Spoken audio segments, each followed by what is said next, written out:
and this is Roman from Vanture Customs at the Vanture Customs facility in Philadelphia, Pennsylvania. Hey guys, we're gonna do a quick tour of this Vanture build, 159 wheelbase ProMaster chassis. It's a pretty rad build, check it out. So, right up in the front, Webasto heater, nice little cover that Zach has made here. We added seat swivels to it, makes it a pretty big difference, opens up a lot of space. Opens up a lot of aerial space in a small van.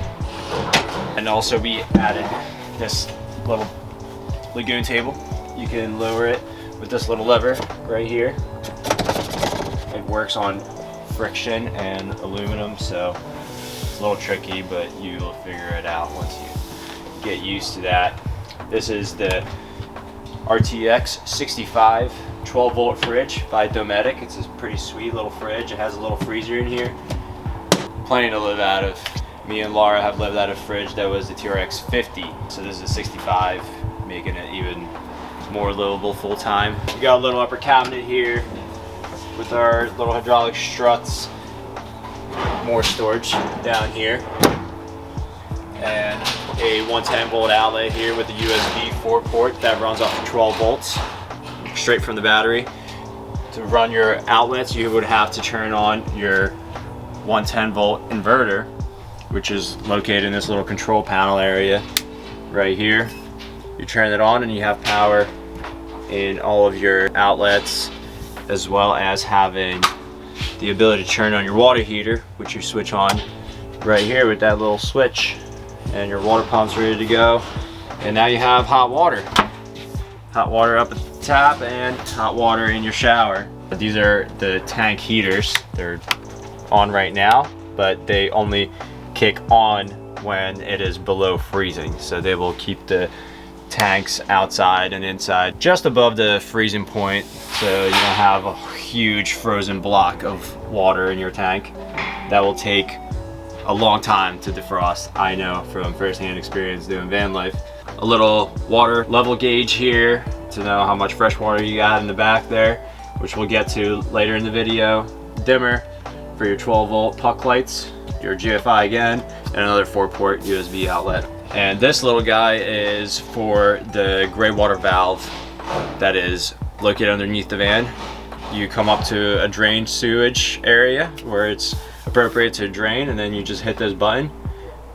I would hit it, but I think it would just flood our shop, but you can barely hear it, and it makes it much easier to drain your gray water tank. And it also gives you all this room here. So over here we have our little shower. These are little extra things that come with this airhead composting toilet. You can shower in here. It's a little bit shorter. Shower up in here. You have very limited water, so you're not going to be spending a ton of time in the shower anyway. We built a little custom shower pan to house this toilet. It does come out really easily. Take out your number 2 anymore, and it clicks back in just like that. Here we have a floor to ceiling closet with a little clothes hanger. It's just enough to hang a few things that you don't want wrinkled up. Nice going out downtown clothes stored away right there.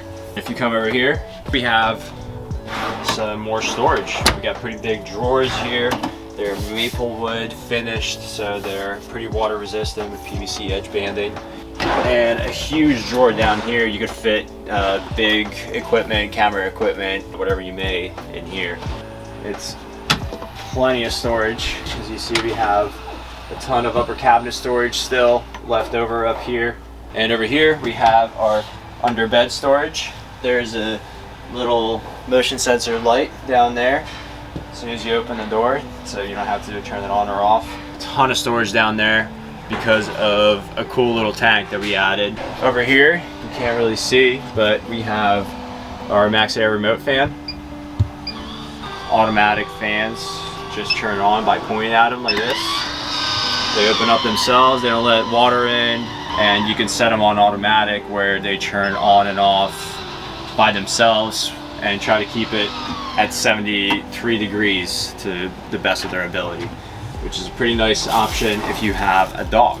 reading lights, these cute little black reading lights. They also have USB ports so you can charge your phone in bed while you're reading a book. We put AMA windows, little windows on the sides here, pretty big, 17 by 15 inch sink, and nice little cutting board up top with, let's not forget the big leaf fold out, giving you a whole 18 inches more of butcher block space that you can cook up your meals on. Between this and this, hold on, here we go. Okay, so between this and this kitchen basically is bigger than the kitchen at my house, which is mind-blowing. You can cook up a pretty mean meal in your little van here.